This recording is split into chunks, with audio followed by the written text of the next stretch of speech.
Hey all, welcome back to my channel.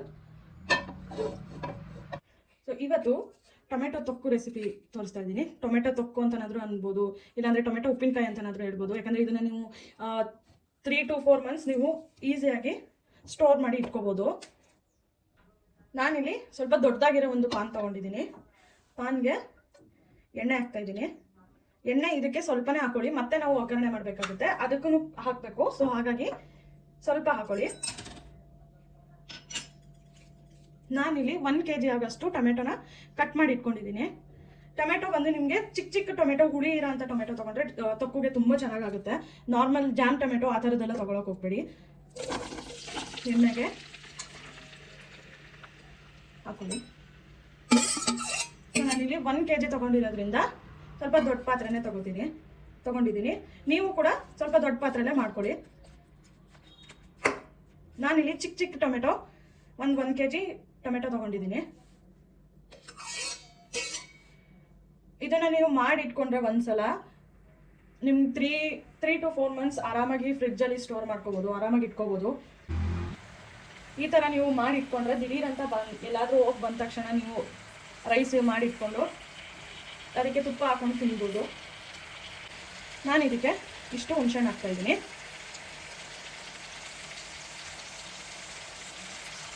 ಹುಣಸೆಹಣ್ಣು ಬಂದು ಟೊಮೆಟೊಲು ಹುಳಿ ಇರುತ್ತೆ, ಹಾಗಾಗಿ ಸ್ವಲ್ಪನೇ ಹಾಕೊಳ್ಳಿ ಹುಣಸೆಹಣ್ಣನ್ನ. ಮತ್ತೆ ಇದಕ್ಕೆ 1-2 ಗೆಡ್ಡೆ ಬೆಳ್ಳುಳ್ಳಿ ಹಾಕ್ತಾಯಿದ್ದೀನಿ. ಮತ್ತೇನೂ ನೀವು ಒಗ್ಗರಣೆಗೆ ಬೆಳ್ಳುಳ್ಳಿ ಹಾಕಬೇಕಾಗುತ್ತೆ. ಬೇಯಕ್ಕೂ ಕೂಡ ಹಾಕೊಳ್ಳಿ, ಟೇಸ್ಟು ಚೆನ್ನಾಗಿರುತ್ತೆ. ಆ್ಯಂಡ್ ಜಾಸ್ತಿ ದಿನ ಇಟ್ಕೊಳ್ಳೋದಕ್ಕೆಲ್ಲ ನೀವು ಉಪ್ಪಿನಕಾಯಿ ಆಗಲಿ ಇಲ್ಲ ಅಂತಂದರೆ ತೊಕ್ಕು, ಯಾವುದೇ ತೊಕ್ಕುಗಳು ಮಾಡ್ತೀನಿ ಅಂತಂದರೆ ಬೆಳ್ಳುಳ್ಳಿ ಜಾಸ್ತಿ ಹಾಕೊಂಡ್ರೆ ನಿಮಗೆ ಟೇಸ್ಟ್ ಚೆನ್ನಾಗಿರುತ್ತೆ. ನೀವು ಯಾವುದೇ ತೊಕ್ಕು ಗೊಜ್ಜುಗಳು ಜಾಸ್ತಿ ದಿನ ಇಟ್ಕೊಂಡು ತಿಂತೀನಿ ಅನ್ನೋ ಥರ ಸ್ಟೋರ್ ಮಾಡಿ ಇಟ್ಕೋತೀನಿ ಅನ್ನೋದಕ್ಕೆ ಯಾವುದಕ್ಕೂ ನೀರು ಬಳಸಬೇಡಿ.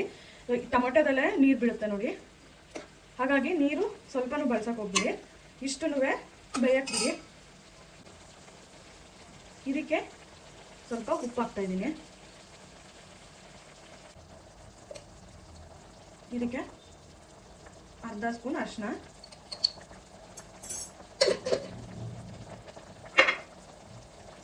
ಫಸ್ಟೇನೆ ಮುಚ್ಚಳ ಮುಚ್ಚಬೇಡಿ. ಇಷ್ಟನ್ನು ಹಾಕಿ ಸ್ವಲ್ಪ ಹೊತ್ತು ಬೇಯಕ್ಕೆ ಬಿಡಿ. ಆಮೇಲೆ ಮುಚ್ಚಳ ಮುಚ್ಚಿ ಒಂದು 1/4 ಗಂಟೆಯಿಂದ 20 ನಿಮಿಷನಾದರೂ ಟೊಮೆಟೊನ ನೀಟಾಗಿ ಬೇಯಿಸ್ಕೋಬೇಕು. ಅದು ಹಸಿ ವಾಸನೆ ಎಲ್ಲ ಹೋಗಿ ನೀರಿನ ಅಂಶ ಎಲ್ಲ ಕಡಿಮೆ ಆಗೋ ತನಕ ನೀವು ಬೇಯಿಸ್ಕೋಬೇಕು. ನೀವು ಫಸ್ಟು ಬೇಯಿಸ್ಕೊಳ್ಳೋ ಮೆಥಡ್ ಮೇಯ್ನು. ಯಾಕಂದರೆ ನೀರಿನ ಅಂಶ ಎಲ್ಲ ಇದ್ದರೆ ಬೇಗ ಹಾಳಾಗುತ್ತೆ, ಕೆಟ್ಟೋಗುತ್ತೆ. ಆಮೇಲೆ ಟೇಸ್ಟು ಕೂಡ ನಿಮಗೆ ನೀರು ಥರ ಆಗೋಗುತ್ತೆ. ಇದು 5 ನಿಮಿಷ ಆಗಿದೆ. ಮುಚ್ಚಳ ಮುಚ್ಚಿ ಒಂದು 20 ನಿಮಿಷ ಬೇಯಕ್ಕೆ ಬಿಡ್ತೀನಿ. ನೆಕ್ಸ್ಟು ಅದನ್ನು ಬೇಯಕ್ಕೆ ಬಿಟ್ಮೇಲೆ ಒಂದು ಪೌಡರ್ ರೆಡಿ ಮಾಡ್ಕೊಳ್ಳೋಣ. ಇದಕ್ಕೆ 1 ಸ್ಪೂನ್ ಮೆಂತ್ಯ ಹಾಕಿ ಇದನ್ನು ಹುರ್ಕೊಳ್ಳಿ.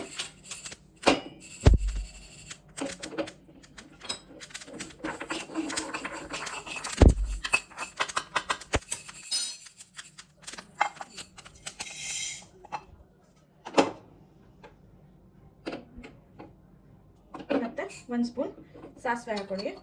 1 ಇಲ್ಲಾಂದರೆ 1.5 ಸ್ಪೂನ್ ಸಾಸಿವೆ. ಎರಡೂ ಹುರ್ಕೋಬೇಕು. ಡ್ರೈಯಾಗಿ ಹುರ್ಕೊಳ್ಳಿ, ಏನೂ ಹಾಕೋಗಿಲ್ಲ, ಎಣ್ಣೆ ಆಗಲಿ ಏನೇ ಹಾಕೋಗಿಲ್ಲ.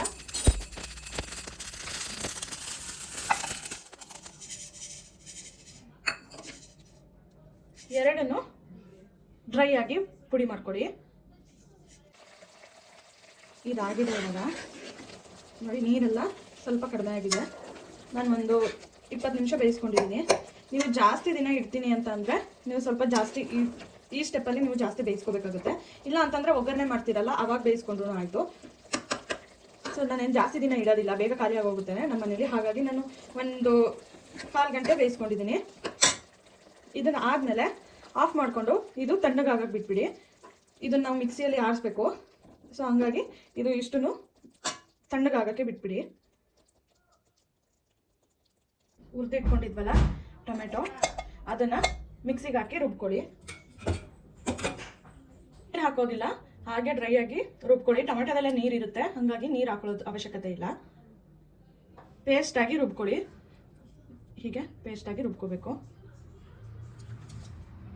ನಾವು ಆಗಲೇ ಟೊಮೆಟೊ ಬೇಯಿಸಿಟ್ಕೊಂಡಿದ್ವಲ್ಲ ಅದಕ್ಕೆ ಎಣ್ಣೆ ಹಾಕಿ ಸ್ವಲ್ಪ ಜಾಸ್ತಿನೇ ಹಾಕೊಳ್ಳಿ. ಎಣ್ಣೆ ನೀವು ಜಾಸ್ತಿ ದಿನ ಸ್ಟೋರ್ ಮಾಡೋದ್ರಿಂದ ಸ್ವಲ್ಪ ಎಣ್ಣೆ ಜಾಸ್ತಿ ಇದ್ದರೆ ಬೇಗ ಕೆಡೋದಿಲ್ಲ. ಮತ್ತು ಇದಕ್ಕೆ 1 ಸ್ಪೂನ್ 2 ಸ್ಪೂನ್ ಸಾಸಿವೆ ಹಾಕ್ಕೊಳ್ಳಿ. ಮತ್ತು ನಾನಿಲ್ಲಿ ಬೆಳ್ಳುಳ್ಳಿನ ಜಜ್ಜಿಟ್ಕೊಂಡಿದ್ದೀನಿ. ನಾವು ಫಸ್ಟು ಬೆಳ್ಳುಳ್ಳಿ ಹಾಕಿರ್ತೀವಿ. ಜಜ್ಜಿರೋದು ಏನಕ್ಕೆ ಅಂತ ಹೇಳಿದ್ರೆ ಕೆಲವೊಬ್ರು ಬೆಳ್ಳುಳ್ಳಿನ ಹಾಗೆ ಸೈಡ್ಗೆ ಎತ್ತಿಟ್ಬಿಡ್ತಾರೆ. ಸೊ ಈ ಥರ ಜಜ್ಜಿ ನೀವು ಹಾಕೋದ್ರಿಂದ ಅದ್ರ ಜೊತೆಗೆ ಟೊಮೆಟೊದು ಪೇಸ್ಟ್ ಏನಿದೆ ಅದ್ರ ಜೊತೆಗೆ ತಿನ್ಕೋಬೋದು. ಹಾಗಾಗಿ ಬೆಳ್ಳುಳ್ಳಿ ಜಜ್ಜಿ ಹಾಕಿದ್ದೀನಿ. ನೀವು ಬೇಕು ಅಂತಂದರೆ ಚಿಕ್ಕ ಚಿಕ್ಕದಾಗಿ ಕಟ್ ಮಾಡಿ ಹಾಕೋಬೋದು, ಇಲ್ಲಾಂದರೆ ಹಾಗೆ ಹಾಕೋತೀನಿ ಅಂತಂದರೆ ಹಾಗೇನೂ ಹಾಕೋಬೋದು. ಸೊ ಜಜ್ಜಿ ಹಾಕೋದ್ರಿಂದ ನಿಮಗೆ ಬೆಳ್ಳುಳ್ಳಿ ಫ್ಲೇವರ್ ಚೆನ್ನಾಗಿರುತ್ತೆ. ಎರಡನ್ನೂ ಎಣ್ಣೆಯಲ್ಲಿ ಮಿಕ್ಸ್ ಮಾಡ್ಕೊಳ್ಳಿ. ಮತ್ತು 1 ಬಟ್ಲು ಕರಿಬೇವು ಸೊಪ್ಪು ಹಾಕ್ತಾಯಿದ್ದೀನಿ. ಮತ್ತು ಒಂದು ಅರ್ಧ ಸ್ಪೂನ್ ಹಿಂಗೆ ಹಾಕೊಳ್ಳಿ. ಹಿಂಗೆ ಹಾಕೋದ್ರಿಂದ ಫ್ಲೇವರು ಚೆನ್ನಾಗಿರುತ್ತೆ ಮತ್ತು ಜಾಸ್ತಿ ದಿನ ಇಟ್ಕೋಬೋದು, ಬೇಗ ಕೆಡೋದಿಲ್ಲ. ಹಾಕಿಲ್ಲ. ಅಚ್ಕಾರದ ಪುಡಿ ಹಾಕ್ತಾಯಿದ್ದೀನಿ. 2 ಸ್ಪೂನ್ ಅಚ್ಕಾರದ ಪುಡಿ ಹಾಕೊಳ್ಳಿ. ಎಲ್ಲರೂ ಎಣ್ಣೆಲೇ ಫ್ರೈ ಮಾಡಿದ್ರೆ ಟೇಸ್ಟು ಚೆನ್ನಾಗಿರುತ್ತೆ ಮತ್ತು ಬೇಗ ಕೆಡೋದಿಲ್ಲ.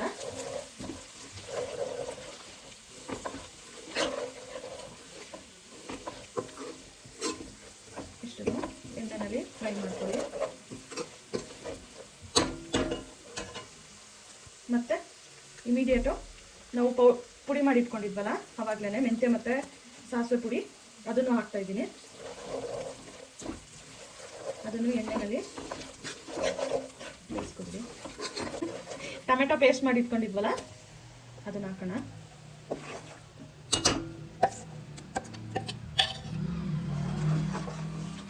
ಎಲ್ಲನೂ ನೀಟಾಗಿ ಮಿಕ್ಸ್ ಮಾಡಿ. ನಾನು ಇಲ್ಲಿ ನೀರೇನು ಹಾಕಿಲ್ಲ. ಟೊಮೆಟೊದಲ್ಲಿ ನೀರೇನು ಬಿಡುತ್ತೆ ಅಷ್ಟೇ ನೀರು. ಸೊ ಏನೂ ಹಾಕಿಲ್ಲ. ಮತ್ತೆ ಒಂದ್ಸಲ ಟೇಸ್ಟು ನೋಡ್ಕೊಳ್ಳಿ, ಉಪ್ಪು ಖಾರ ಎಲ್ಲ. ಸ್ವಲ್ಪ ಖಾರ ಬೇಕು ಅಂತ ಹೇಳಿದ್ರೆ ಮತ್ತೆ ಎಣ್ಣೆ ಕಾಯಿಸ್ಕೊಂಡು ಅಚ್ಕಾರದ ಪುಡಿ ಎಣ್ಣೆಗೆ ಹಾಕಿ ಇದಕ್ಕೆ ಹಾಕಿ. ಡೈರೆಕ್ಟಾಗಿ ಅಚ್ಕಾರದ ಪುಡಿ ಇದಕ್ಕೇನೆ ಹಾಕಕ್ಕೆ ಹೋಗ್ಬೇಡಿ, ಖಾರ ಕಡಿಮೆ ಇದೆ ಅಂತಂದರೆ. ಎಣ್ಣೆನಲ್ಲಿ ಫ್ರೈ ಮಾಡಿ ಖಾರದ ಪುಡಿನ ಆಮೇಲೆ ಹಾಕಿ. ಮತ್ತೆ ಲಿಡ್ನ ಕ್ಲೋಸ್ ಮಾಡಿ ಮತ್ತೆ ಒಂದು 10 ನಿಮಿಷ ಎಣ್ಣೆ ಬಿಡೋ ಅಷ್ಟು ಅದನ್ನು ಬೇಯಿಸ್ಕೊಳ್ಳಿ. ಹೇಳ್ದೆ ಅಲ್ವಾ, ಆ ಥರ ಮಾಡ್ಕೊಳ್ಳಿ. ನನಗೆ ಸ್ವಲ್ಪ ಖಾರ ಕಡಿಮೆ ಅನ್ನಿಸ್ತು. ಸೊ ಎಣ್ಣೆ ಹಾಕ್ಕೊಂಡು ನೀವು ಜಾಸ್ತಿ ದಿನ ಸ್ಟೋರ್ ಮಾಡ್ತೀನಿ ಅಂದರೆ ಎಣ್ಣೆ ಜಾಸ್ತಿ ಹಾಕೊಳ್ಳಿ. ಇಲ್ಲ ಅಂತ ಹೇಳಿದ್ರೆ ಎಣ್ಣೆ ಕಡಿಮೆ ಹಾಕೊಂಡೇ ನೀವು ಮಾಡ್ಬೋದು. ಏನು ಇಷ್ಟೊಂದು ಎಣ್ಣೆ ಯೂಸ್ ಮಾಡ್ತಾರೆ ಅಂತ ಅನ್ಕೋಬೇಡಿ.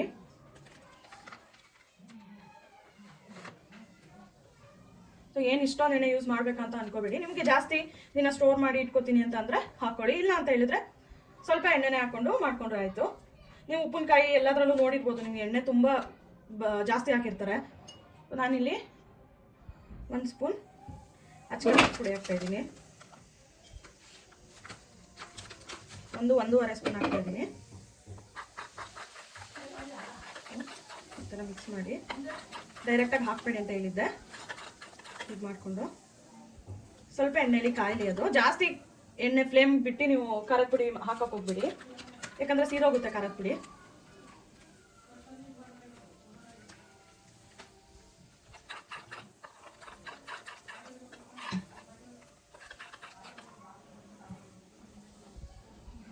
ನಾನು ಹೇಳಿದ್ನಲ್ಲ ಹಾಗೆ ಖಾರನ ಹೀಗೆ ಮಿಕ್ಸ್ ಮಾಡ್ಕೊಳ್ಳಿ.